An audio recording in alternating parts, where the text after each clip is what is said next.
অসমৰ প্ৰথম বিহু মঞ্চ বেতিয়নী মিতালী সংঘত আচলতে বিহু অখৰা চলাফল পৰিলক্ষিত হৈছে। এই বিহু অখৰাত আমি বাটত উপস্থিত আছোঁ। মই কোনে কোনে আহিছোঁ অকণমান বিহু অখৰা হোৱাৰ বিশিষ্ট অতিথিসকলক মই অকণমান জনাবলৈ চেষ্টা কৰিম। মই নলিন দাস অকণমান আপোনাক দেখুৱাই বেতিয়নী মিতালী সংঘত অনুষ্ঠিত যি বিহু অখৰা হৈছে অসমৰ প্ৰথমখন বিহু বেতিয়নী।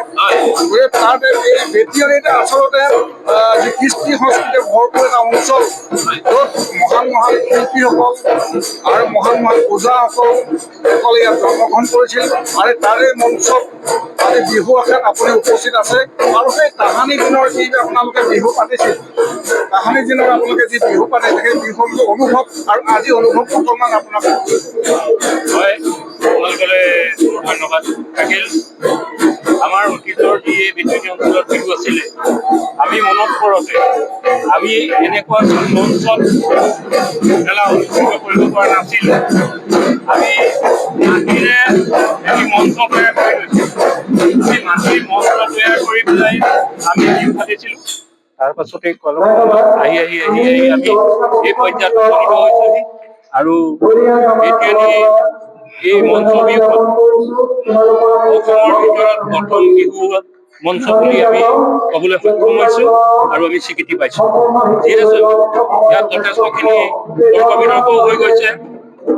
যিসকলে তৰ্ক বিতৰ্ক কৰিছিলে আজিলত আহিল বিহু মেলাই বিহু সন্মিলনে তেওঁলোকে ইয়াৰ ওপৰত ডিমাণ্ড কৰিছিল। কিন্তু তেওঁলোকে যিখিনি নথি পত্ৰ দিবলগীয়া আছিলে তেওঁলোকে আজি পৰ্যন্ত দিব পৰা নাই।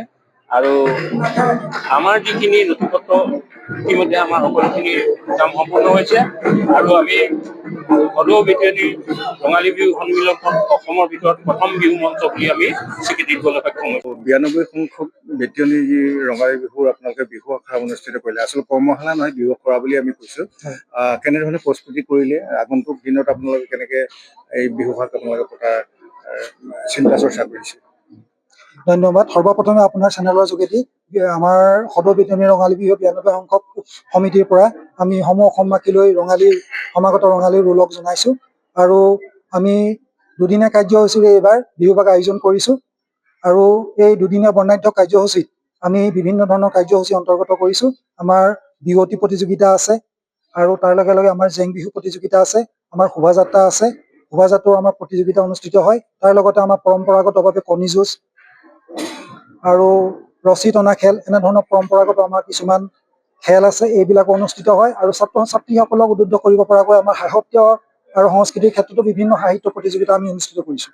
গতিকে এই সমূহ কাৰ্যসূচীত আমাৰ সমগ্ৰ অঞ্চলবাসী ৰাইজৰ আমি সহায় সহযোগিতা কামনা কৰিছোঁ। আৰু এই বিহু সন্মিলনখিনিৰ লগত সংগত ৰাখি আমি 10 দিনীয়া প্ৰশিক্ষণ কৰ্মশালা আমি অনুষ্ঠিত কৰিছিলোঁ। আমি কৰ্মশালা বুলিয়ে কৈছোঁ, যিহেতু আচলতে এই আজিৰ দিনত আচলতে বিহু এইটো আমাৰ যিবিলাক প্ৰকৃতিৰ আছিলে, প্ৰকৃতিৰ বিভিন্ন সম্পদৰ লগত জড়িত হৈ আছিলে, বিশেষকৈ কৃষিৰ লগত জড়িত। গতিকে এই পৰম্পৰাগত বিহুভাগ সকলোৱে পালন কৰে। কিন্তু আজিৰ দিনত বিহু খুব এনেকুৱা এটা পৰ্যায়ত গৈছেগৈ য'ত প্ৰতিযোগিতা অনুষ্ঠিত হয়। আৰু আমাৰ নতুন চামক অসমৰ সংবাদ জগতখনৰ বাবে এক সুখৰ খবৰ। আপোচবিহীন ৰাইজৰ কণ্ঠ সাপ্তাহিক কবচ পুনৰ এবাৰ অসমৰ ৰাইজৰ মাজলৈ।